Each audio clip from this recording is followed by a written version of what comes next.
بسم الله الرحمن الرحيم. إذا وقعت الواقعة ليس لوقعتها كاذبة خافضة رافعة. إذا رجت الأرض رجا وبست الجبال بسا فكانت هباء منبثا. وكنتم أزواجا ثلاثة فأصحاب الميمنة ما أصحاب الميمنة وأصحاب المشأمة ما أصحاب المشأمة. والسابقون السابقون أولئك المقربون في جنات النعيم.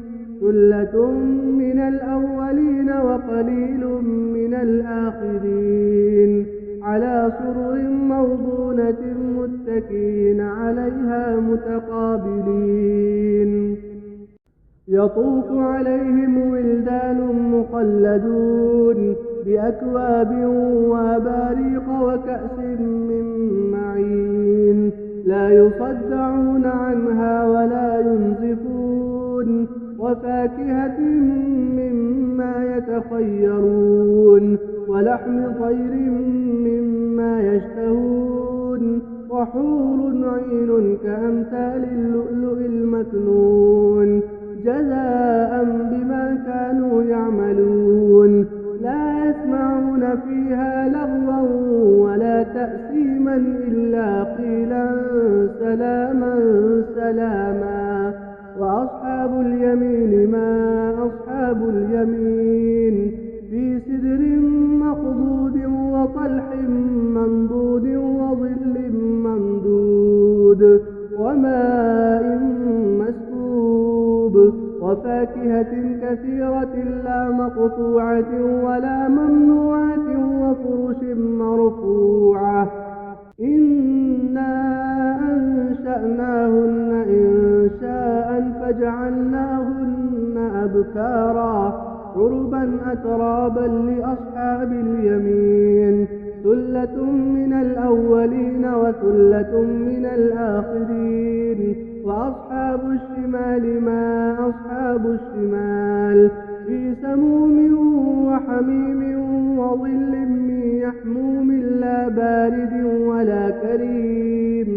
إنهم كانوا قبل ذلك مترفين وكانوا يصرون على الحنث العظيم. وكانوا يقولون أئذا متنا وكنا ترابا وعظاما أئنا لمبعوثون أو آباؤنا الأولون. قل إن الأولين والآخرين لمجموعون إلى ميقات يوم معلوم.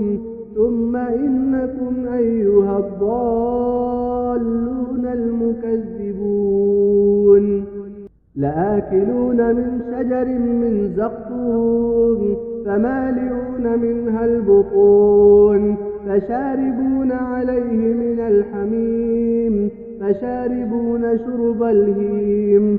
هذا نزلهم يوم الدين. نحن خلقناكم فلولا تصدقون.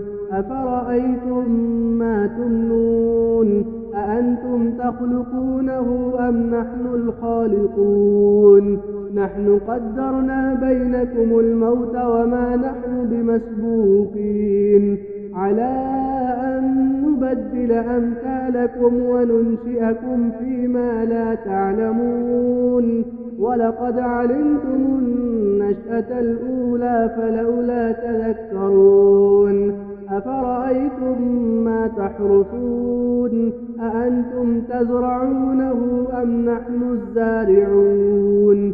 لو نشاء لجعلناه حطاما فظلتم تفكهون.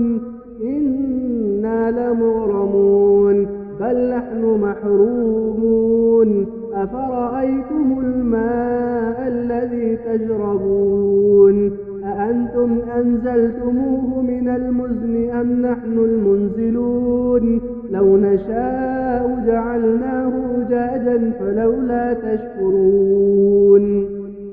أفرأيتم النار التي تورون أأنتم أنشأتم شجرتها أم نحن المنشئون نحن جعلناها تذكرة ومتاعا للمقوين فسبح باسم ربك العظيم فلا أقسم بمواقع النجوم وإنه لقسم لو تعلمون عظيم إنه لقرآن كريم في كتاب مكنون لا يمسه إلا المطهرون تنزيل من رب العالمين أفبهذا الحديث أنتم مدهنون وتجعلون رزقكم أنكم تكذبون فلولا إذا بلغت الحلقوم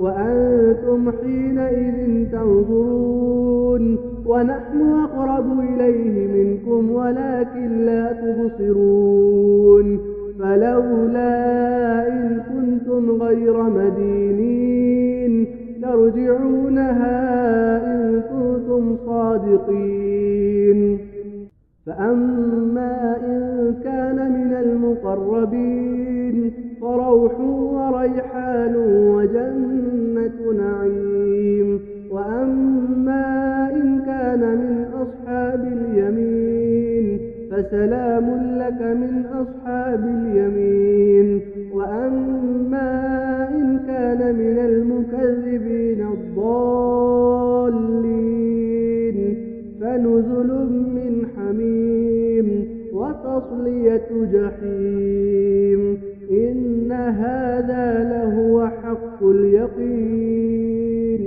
فسبح باسم ربك العظيم.